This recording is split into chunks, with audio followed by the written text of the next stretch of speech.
বাংলাদেশের সর্বশেষ গুরুত্বপূর্ণ আপডেট সংবাদে আপনাকে স্বাগত। শুরুতেই সংবাদ শিরোনাম, এরপর বিস্তারিত। শুরুতেই জানিয়ে দিব, আশুলিয়ায় শ্রমিক পুলিশ সংঘর্ষে নিহত 1, গুলিবিদ্ধ 4। শিল্প অঞ্চলে আশুলিয়ায় শ্রমিক বিক্ষোভের সময় শ্রমিক ও আইন শৃঙ্খলা বাহিনীর সদস্যদের মাঝে সংঘর্ষে 1 শ্রমিক নিহত এবং 4 শ্রমিক গুলিবিদ্ধ হয়েছে। এছাড়া আরও অন্তত 30 জন আহত হয়েছেন। এ সময় বিক্ষুব্ধ শ্রমিকরা আইন শৃঙ্খলা বাহিনীর অন্তত 5টি গাড়িতে ভাঙচুর চালায়। এরপর জানিয়ে দিব, সিরাজগঞ্জের সাবেক এমপি হেনরি স্বামীসহ গ্রেপ্তার। সিরাজগঞ্জ 2 সদর কামারখন্দ আসনের সদ্য সাবেক এমপি জান্নাত আরা হেরি ও তার স্বামী সিরাজগঞ্জ জেলার পরিষদ চেয়ারম্যান লাবু তালুকদারকে গ্রেপ্তার করা হয়েছে। গা টাকা দেয়া অবস্থায় মৌলভীবাজার জেলার বর্ষিজোড়া এলাকা থেকে তাদেরকে গ্রেপ্তার করে র্যাপিড অ্যাকশন ব্যাটালিয়ন র্যাব। এদিকে ছাত্র আন্দোলনে গুলিবিদ্ধ ফেনীর সাইফুল মারা গেছেন। চট্টগ্রামের সিআরবি এলাকায় গত 4 আগস্ট বৈষম্যবিরোধী ছাত্র আন্দোলনে গুলিবিদ্ধ ফেনীর সাইফুল ইসলাম আরিফ 21 মারা গেছেন। সোমবার 30 সেপ্টেম্বর সকালে রাজধানীর সম্মিলিত সামরিক হাসপাতালে সিএমএসএ আইসিইউতে চিকিৎসাধীন অবস্থায় মৃত্যু হয় তার। এরপর জানিয়ে দিব, সরকারি চাকরিতে বয়সসীমা বৃদ্ধির বিষয়ে কমিটি গঠন। সরকারি চাকরিতে আবেদনের বয়সসীমা 35 করার দাবিতে আন্দোলন চালিয়ে যাচ্ছে চাকরি প্রত্যাশীরা। তাদের দাবি বিষয় বিবেচনার জন্য সাবেক সচিবকে প্রধান করে একটি কমিটি গঠন করেছে অন্তর্বর্তী সরকার। এদিকে ট্রাফিক আইনে একদিনে মামলা 788 জন, জরিমানা 33 লাখ। রাজধানীর বিভিন্ন এলাকায় ট্রাফিক আইন লঙ্ঘনকারীদের বিরুদ্ধে অভিযান পরিচালনা করে 778টি মামলা ও 33,20,250 টাকা জরিমানা করেছে ডিএমপি ট্রাফিক পুলিশ। এছাড়া অভিযানকালে 189টি গাড়ি ডাম্পিং ও 70টি গাড়ি রেকার করা হয়েছে। রোববার 29 সেপ্টেম্বর ডিএমপি ট্রাফিক বিভাগ অভিযান পরিচালনা করে এসব মামলা ও জরিমানা করেন। এবং সর্বশেষ জানিয়ে দিব, মাশরাফির বিরুদ্ধে মামলা। বাংলাদেশ জাতীয় ক্রিকেট দলের সাবেক অধিনায়ক মাশরাফি বিন মুর্তজার বিরুদ্ধে মামলা হয়েছে। সিলেট স্ট্রাইকার্সের মালিকানা সরওয়ার চৌধুরীর কাছ থেকে জোর করে লিখে নেয়ার অভিযোগে এই মামলাটি করা হয়েছে। জানা গেছে, বিপিএল এর সাবেক মালিক সরওয়ার চৌধুরী বাদী হয়ে মামলাটি করেছেন। প্রিয় দর্শক, এতক্ষণ শুনছিলেন সংবাদ শিরোনাম, এরপর বিস্তারিত। তবে তার আগে বন্ধু, জানিয়ে দিন আপনি কোন স্থান থেকে আমাদের সংবাদটি দেখছেন এবং শুনছেন। জানিয়ে দিন এই সংবাদ সম্পর্কে আপনার মূল্যবান মতামত। আর বন্ধু, আপনি যদি আমাদের চ্যানেলে নতুন হয়ে থাকেন তাহলে ভিডিওটি দেখতে দেখতে চ্যানেলটি সাবস্ক্রাইব করে রাখুন, যাতে করে আমাদের পরবর্তী সংবাদগুলো সবার আগে আপনার কাছে পৌঁছে যায়। এবারে বিস্তারিত। আশুলিয়ায় শ্রমিক পুলিশ সংঘর্ষে নিহত 1, গুলিবিদ্ধ 4। শিল্পাঞ্চলে আশুলিয়া শ্রমিক বিক্ষোভের সময় শ্রমিক ও আইন শৃঙ্খলা বাহিনী সদস্যদের মাঝে সংঘর্ষে 1 শ্রমিক নিহত এবং 4 শ্রমিক গুলিবিদ্ধ হয়েছে। এছাড়া আরও অন্তত 30 জন আহত হয়েছেন। এ সময় বিক্ষুব্ধ শ্রমিকরা আইন শৃঙ্খলা বাহিনীর অন্তত 5টি গাড়িতে ভাঙচুর চালায়। সোমবার 30 সেপ্টেম্বর দুপুর 12টার দিকে টঙ্গী আশুলিয়া ইপিজেড সড়কের জিরাবো এলাকার মন্ডল গ্রুপের সামনে এ ঘটনা ঘটে। নিহত ওই শ্রমিকের নাম কাউসার হোসেন খান। তার গ্রামের বাড়ি বরিশালের মেদিনীগঞ্জ উপজেলায়। তিনি মঙ্গটেন কারখানার অপারেটর হিসেবে কর্মরত ছিলেন। বিষয়টি নিশ্চিত করেছেন এনাম মেডিকেল কলেজ হাসপাতালের duty manager Yusuf Ali.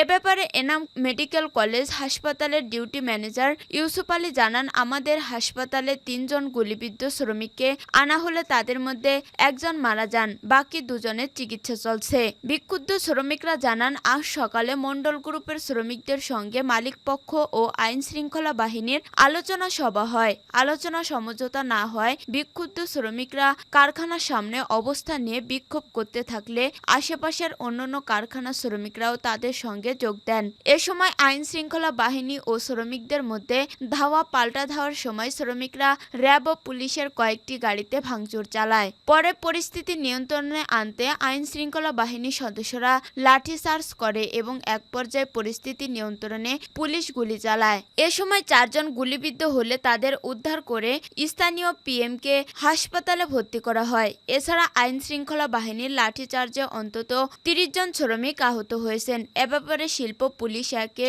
Police super Sanowar আলমের মুঠোফোনে একাধিকবার কল করেও তাকে পাওয়া যায়নি।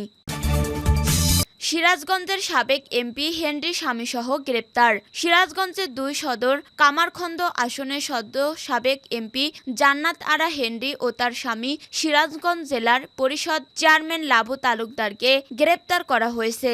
গা ঢাকা দেয়া অবস্থায় মৌলভীবাজার জেলার বর্ষিজোড়া এলাকায় তাদের গ্রেপ্তার করে র্যাপিড অ্যাকশন ব্যাটালিয়ন র্যাব। সোমবার ৩০ সেপ্টেম্বর র্যাব সদর দপ্তরে লিগ্যাল অ্যান্ড মিডিয়া উইংয়ের সিনিয়র সরকারি পরিচালক এএসপি আনম ইমরান খান বিষয়টি নিশ্চিত করেছেন। সিরাজগঞ্জ শহরে গত ৪ আগস্ট বৈষম্যবিরোধী ছাত্র আন্দোলনে বিক্ষোভ চলাকালে ছাত্র জনতার উপর হামলা করে আওয়ামী লীগের নেতাকর্মীরা। আওয়ামী লীগের ওই নেতা সোহানুর রহমান রঞ্জু খান সহ ৩ জন নিহত হন। ওই হত্যাকাণ্ডে সিরাজগঞ্জের ২ সদর আসনে সাবেক এমপি জান্নাত আরা হেনরি ও তার স্বামী সিরাজগঞ্জ জেলার পরিষদ চেয়ারম্যান লাবু তালুকদার, সাবেক এমপি অধ্যাপক ডাক্তার হাবিবে মিল্লাত ও আওয়ামী লীগের সভাপতি সম্পাদক সহ ১৫০ নমনীয় ও অজ্ঞাত ১০০ থেকে ১৫০ জনকে আসামি করে আদালতে মামলা দায়ের করা হয়। এরপর থেকেই পলাতক ছিলেন হেনরি ও তার স্বামী লাভু। র্যাব সদর দপ্তরে লিগ্যাল অ্যান্ড মিডিয়া উইংয়ের সিনিয়র সহকারী পরিচালক এএসপি আনম ইমরান খান জানান, গত ৪ আগস্ট সিরাজগঞ্জে বৈষম্য বিরোধী ছাত্র আন্দোলনে বিক্ষোভ চলাকালে ছাত্র জনতার উপর হামলা ও হত্যাকাণ্ডের ঘটনায় সিরাজগঞ্জ ২ সদর আসনের সাবেক এমপি জান্নাত আরা হেনরি ও তার স্বামী লাবু তালুকদারকে মৌলভীবাজার জেলার বর্ষিজোড়া এলাকা থেকে গ্রেপ্তার করেছে র্যাব। ছাত্র আন্দোলনে গুলিবিদ্ধ ফেনীর সাইফুল মারা গেছেন। চট্টগ্রামের সিআরবি এলাকায় গত ৪ আগস্ট বৈষম্যবিরোধী ছাত্র আন্দোলনে গুলিবিদ্ধ ফেনীর সাইফুল আলম আরিফ ২১ মারা গেছেন। সোমবার ৩০ সেপ্টেম্বর সকালে রাজধানীর সম্মিলিত সামরিক হাসপাতালের সিএমএস আইসিইউতে চিকিৎসাধীন অবস্থায় মৃত্যু হয় তার। তিনি ফেনীর দাগনভূঞা উপজেলার সিন্দুরপুর ইউনিয়নের প্রকৌশল গ্রামের আলতাফ হোসেনের একমাত্র ছেলে। সাইফুলের বাবা জানান, ৩ মেয়ে ও ১ ছেলের মধ্যে সবার বড় ছিলেন সাইফুল। তিনি সিন্দুরপুর ইউনিয়নের দরবেশের হাট ফাজিল মাদ্রাসার দশম শ্রেণীর শিক্ষার্থী ছিলেন। পরিবার ও স্থানীয় সূত্রে জানা গেছে, আলতাফ ও তার ছেলে সাইফুল চট্টগ্রামের মাদার বাড়িতে মোটর পার্টসের দোকানে কাজ করতেন। ৪ আগস্ট দোকানের সামনে দিয়ে বৈষম্যবিরোধী মিছিল যাওয়ার সময় সাইফুল অংশ নেন। সিআরবি পর্যন্ত গেলে মাথায় গুলিবিদ্ধ হয়ে লুটিয়ে পড়ে। পরে তাকে উদ্ধার করে চট্টগ্রাম মেডিকেল কলেজে নেওয়া হয়। সেখান থেকে তার অবস্থার অবনতি হলে ৯ সেপ্টেম্বর তাকে ঢাকার সিএমএসে স্থানান্তর করা হয়। সেখানে চিকিৎসাধীন অবস্থায় আহতের ৫৬ দিন পর সোমবার সকালে তার মৃত্যু হয়। ছাত্র আন্দোলনের ফেনী জেলার সমন্বয়ক আব্দুল আজিজ জানান, বৈষম্যবিরোধী ছাত্র জনতার আন্দোলনে ফেনীর ১২ জন নিহত হন। এর মধ্যে মহিপালে আওয়ামী লীগ নেতাকর্মীদের গুলিতে ঘটনাস্থলে ৮ জন এবং ঢাকা, চট্টগ্রাম ও নারায়ণগঞ্জ সহ বিভিন্ন স্থানে আন্দোলনে অংশ নিয়ে ফেনীর আরও ৪ জন নিহত হয়। মন্ত্রণালয় মোট ১২ জন শহীদদের তালিকা পাঠিয়েছে। দাগনভূঞা উপজেলা নির্বাহী কর্মকর্তা নিবেদিতা চাকমা জানান, নিহত আরিফের পরিবারের সাথে যোগাযোগ করা হচ্ছে। ঢাকা থেকে লাশ এলাকায় আনা হলে যথাযথ প্রক্রিয়ায় দাফন সম্পন্ন করা হবে। সরকারি চাকরিতে বয়সসীমা বৃদ্ধির বিষয়ে কমিটি গঠন।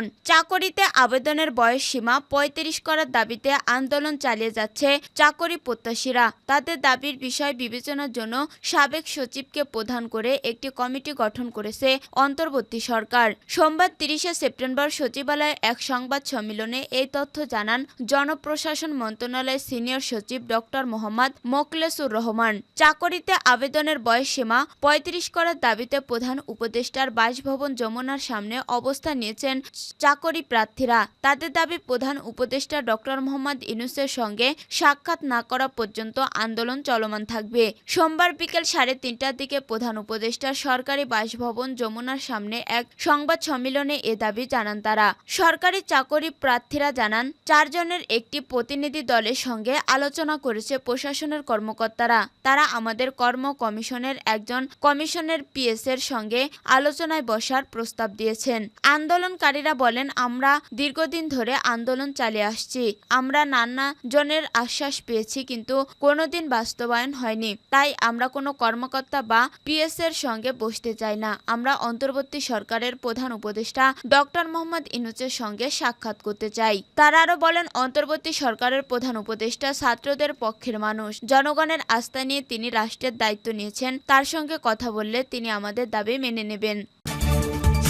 ট্রাফিক আইনে একদিনে মামলা 788 জন, জরিমানা 33 লাখ। রাজধানীর বিভিন্ন এলাকায় ট্রাফিক আইন লঙ্ঘনকারীদের বিরুদ্ধে অভিযান পরিচালনা করে 788টি মামলা ও 33,20,250 টাকা জরিমানা করেছে ডিএমপি ট্রাফিক বিভাগ। এছাড়া অভিযানকালে 189টি গাড়ির ডাম্পিং ও 70টি গাড়ি রেকার করা হয়েছে। রোববার 29 সেপ্টেম্বর ডিএমপি ট্রাফিক বিভাগ অভিযান পরিচালনা করে এসব মামলা ও জরিমানা করেন। আজ সোমবার 30 সেপ্টেম্বর দুপুরে ডিএমপির পক্ষ থেকে এই তথ্য জানানো হয়। ঢাকা মহানগর এলাকার ট্রাফিক শৃঙ্খলা রক্ষায় ডিএমপি ট্রাফিক বিভাগের অভিযান অব্যাহত রাখবে। এ ব্যাপারে DMP media and public relations বিভাগের উপ-পুলিশ কমিশনার ডিসি মোহাম্মদ তালেবুর রহমান জানান, সড়কে শৃঙ্খলা ফেরাতে ট্রাফিক পুলিশ সদস্যরা দিন-রাত কাজ করে যাচ্ছেন।